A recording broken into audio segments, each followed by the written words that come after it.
안녕하십니까. 한국디카시 연구소 대표 이성욱입니다. 이번 강좌는 디카시의 어원과 관련한 일반의 오해 8번째 시간입니다. 지난번에 열린 제1회 디카시 학술 심포지엄에서 주제 발표한 이재복 교수의 견해를 앞 시간에 이어서 계속 살펴보겠습니다.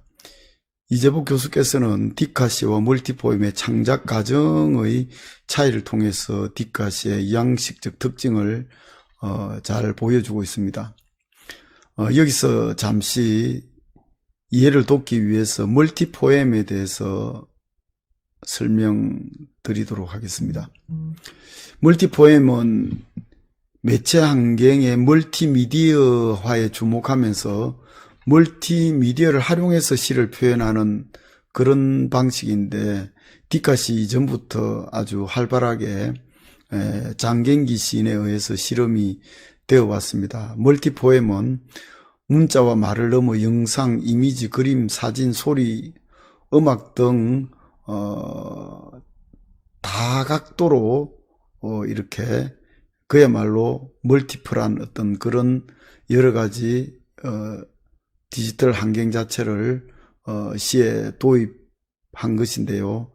영상시라고도 그렇게 일컬어지고 있습니다. 그런데 멀티포엠이 장르로서 뿌리를 깊게 내리지 못한 것은 앞에 말씀드린 바와 같이 외연 확대를 넓게 한 것은 좋은데 멀티포엠이라는 그 어떤 정체성이 뚜렷하게 구축되지 못하고 모호성을 드러내어서 상당히 어떤 중요한 실험임에도 불구하고 정체성을 지금 가져온 게 아닌가, 그런 생각을 하게 됩니다. 그런 측면에서 앞으로 디카시가 세계적인 그런 장르로 도약하기 위해서는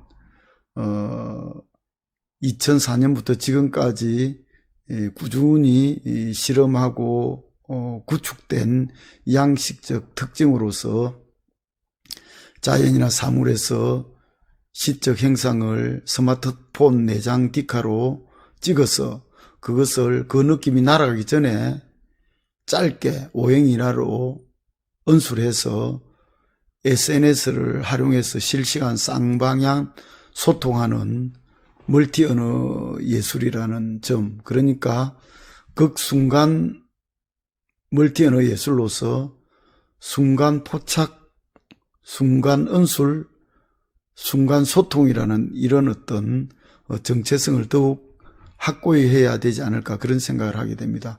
물론 모든 디카시의 창작 방식이 순간 포착, 순간 연출, 순간 소통으로 한정되는 것은 아니겠죠.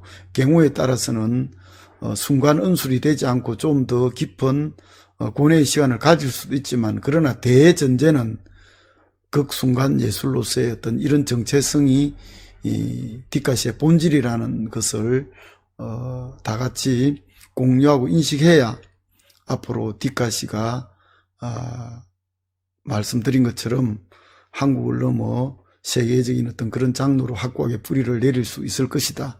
이것은 멀티포엠을 반면교사로 삼아야 할 것이다, 그렇게 보는 것이죠.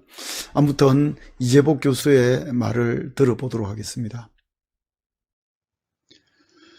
디카시와 멀티포엠의 차이에 대해서 이재복 교수는 이렇게 이야기하고 있습니다. 보다 큰 차이는 창작의 과정에 있다.